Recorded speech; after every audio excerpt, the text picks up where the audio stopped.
Hello दोस्तों, channel को like subscribe कीजिए और शेयर कीजिए। आज की डिक्टेशन स्टार्ट होगी 2 सेकंड बाद। अपने नगर एवं आसपास के अनेक विद्यालयों में, जिनमें अधिकांश प्राथमिक पाठशालाएं थी, मैं कुछ माह पूर्व आमंत्रित किया गया। वहां मैंने बालकों की चहुमुखी शिक्षा पर अपने विचार व्यक्त किए। ऐसा कहते हुए मैंने 4 प्रकार की शिक्षा पर बल दिया। इस 4 प्रकार की शिक्षा से ही, क्योंकि शिक्षा का वास्तविक उद्देश्य पूरा होता है, अंत यह आवश्यक है कि इस चहुमुखी शिक्षा प्रक्रिया से बालक गुजरे। इससे वह श्रेष्ठ मानव बन सकेगा। यह 4 प्रकार की शिक्षा है: सामान्य शिक्षा, शारीरिक शिक्षा, नैतिक शिक्षा तथा तकनीकी शिक्षा। इनमें से अंतिम तथा तकनीकी शिक्षा के संबंध में मुझसे कई एक ने प्रश्न किए हैं। विशेष करके मैंने जो यह कहा था कि बालकों को उनमें उपस्थित स्वाभाविक गुणों के अनुरूप ही तकनीकी शिक्षा दी जाए तो वे आत्मविश्वास होकर श्रेष्ठ जीवन व्यतीत कर सकेंगे के संबंध में स्थिति को और स्पष्ट करने को लेकर प्रश्न थे। अब अपने देश से हजारों मील दूर आपके इस विद्यालय में मैं इन प्रश्नों को दिए गए उत्तर का सारांश रखता हूँ। बात कोई असामान्य नहीं है। केवल भारत के ही परिप्रेक्ष्य में ही नहीं, शिक्षा का इसके अब के संदर्भ में ध्येय क्या है, क्या यह ध्येय पूर्ति करने में समर्थ है या नहीं, बात इससे जुड़ी है। अंत आपके समक्ष प्रश्नों के उत्तर का सारांश रखते हुए मैं अपने को गौरवान्वित मानता हूँ। हम यह कहा करते थे कि परिवार बालक की प्रथम पाठशाला है तथा माँ गुरु, लेकिन आज परिस्थितियाँ कुछ भिन्न दिखाई देती हैं। निरंतर विकास की होड़ तथा प्रक्रिया में माँ सहित परिवार के दूसरे सदस्यों के पास अब समय अभाव है। अंत अब प्रश्न गुरु माँ और पहली पाठशाला परिवार वाली बात शून्य परिवर्तित हो रही है। ऐसे में पाठशालाओं का उत्तरदायित्व अधिकाधिक हो गया है। शिक्षा के धैर्य के अनुसार बालकों के से भावी जीवन को विकसित करने में इनकी भूमिका ही प्रमुख हो गई है। शिक्षा के ध्येय के अनुसार बालक को कैसे भावी मानव बनाना है, यह कार्य इन्हीं का हो पाया है। प्राय पाठशालाएं 2 प्रकार की शिक्षा प्रमुख रूप से दे रही है। इनमें प्रथम है सामान्य तथा द्वितीय शारीरिक शिक्षा। सामान्य से तात्पर्य उस शिक्षा से है जो आप पाठ्यक्रम निर्धारित करके कर देते हैं। इनका अंत एक उपाधि प्राप्त करने में होता है। शारीरिक शिक्षा में खेल कूद, व्यायाम आदि सम्मिलित है।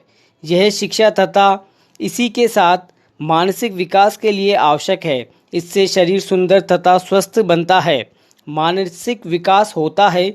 इसलिए पाठशालाएं सामान्य और शारीरिक शिक्षा के लिए कार्य करती है। 3 प्रकार की शिक्षा होती है। बालक को मानव अथवा मनुष्य बनाने वाली यही शिक्षा है। यदि प्रारंभ से ही इसका अभाव हो जाए तो आप जानते हैं कि क्या परिणाम निकलेगा। बालक सामान्य शिक्षा प्राप्त कर लेगा, उपाधि अर्जित कर लेगा, शारीरिक रूप से वह विकसित हो जाएगा, वह सुंदर, स्वस्थ, बलवान तथा विकसित मस्तिष्क वाला होगा। पैरा। यह सब होने पर भी अच्छा मानव नहीं होगा। उन गुणों में उनमें अभाव होगा जो मनुष्य कहलाने के लिए आवश्यक है। इनमें से कुछ है सहिष्णुता, सदाचार, बंधुत्वता, प्रेम, न्यायप्रियता, करुणा तथा आज्ञाकारिता। हमारे सामने अनेक बलवान, मस्तिष्क रूप में विकसित, स्वस्थ एवं सुंदर तथा साथ ही साथ सामान्य शिक्षा प्राप्त व्यक्तियों के उदाहरण हैं जो उच्च पदों पर पहुँचे। इनमें नैतिक शिक्षा का अभाव था। इसी कारण इन्होंने संपूर्ण विश्व को विनाश के कगार पर लाकर खड़ा कर दिया। मैं किसी व्यक्ति विशेष का नाम नहीं लेना चाहता।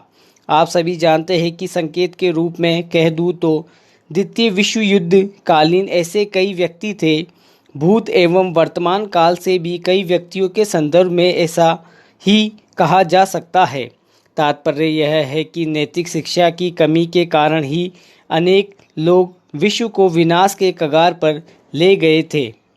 विपरीत इनके अनेक उदाहरण ऐसे भी हैं जिनमें सिद्ध होता है कि नैतिक शिक्षा के परिपूर्ण व्यक्ति ने विश्व को सुख, समृद्धि एवं शांति के मार्ग पर चलाया। यह मनुष्य बहुत बलवान, स्वस्थ और सुंदर नहीं थे, बड़ी उपाधियां भी इनके पास नहीं थी। इसी के कारण मेरा कहना है कि नैतिक शिक्षा को कभी कम महत्व नहीं देना चाहिए। यदि कम महत्व दिया गया तो बालक का वह पक्ष दुर्बल हो जाएगा जो उससे भविष्य में वास्तविक मानव बनाने वाला है। चौथी शिक्षा तकनीकी शिक्षा है। इसके व्यवहारिक और वास्तविक शिक्षा भी मैंने कहा है। इसका अर्थ यह है कदापि नहीं कि इसके अलावा मैं बालकों को सामाजिक व्यवहार नहीं करने आएंगे। इसका तात्पर्य यह है कि यह शिक्षा व्यवहारिक जीवन के लिए आवश्यक है, क्योंकि बालक इसके माध्यम से आत्मनिर्भर बनता है। इसे मैं अति साधारण शब्दों में बताना चाहता हूँ। विकसित, विकासशील अथवा पिछड़े सभी राष्ट्रों के समक्ष न्यूनाधिक बेरोजगारी की समस्या है। उपाधि धारक, स्वास्थ्य, सद्गुणी, सुंदर नवयुवक बड़ी संख्या में बेकार है।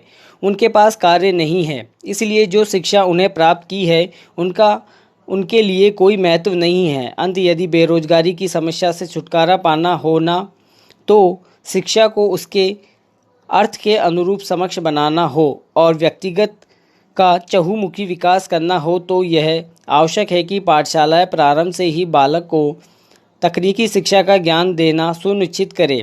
इससे ही उक्त प्रकार की शिक्षा के साथ बालक का चहुमुखी विकास सुनिश्चित हो जाएगा, उसकी सुदृढ़ नींव रखी जा सकेगी, उसका भविष्य सुरक्षित हो सकेगा। यही शिक्षा का वास्तविक उद्देश्य अथवा ध्येय है। अनेक देशों में शिक्षा के एक भाग के रूप में तकनीकी शिक्षा की दिशा में कार्य हो रहा है। मैंने ऐसा कई महाविद्यालयों तथा विश्वविद्यालयों में देखा है कि यह स्वागत योग्य कदम है, लेकिन और अच्छा हो सकता है यदि इस शिक्षा को प्राथमिक पाठशालाओं से भी प्रारंभ कर दिया जाए और इसको एक विशेष रूप से अनिवार्य भी कर दिया जाए। स्टॉप।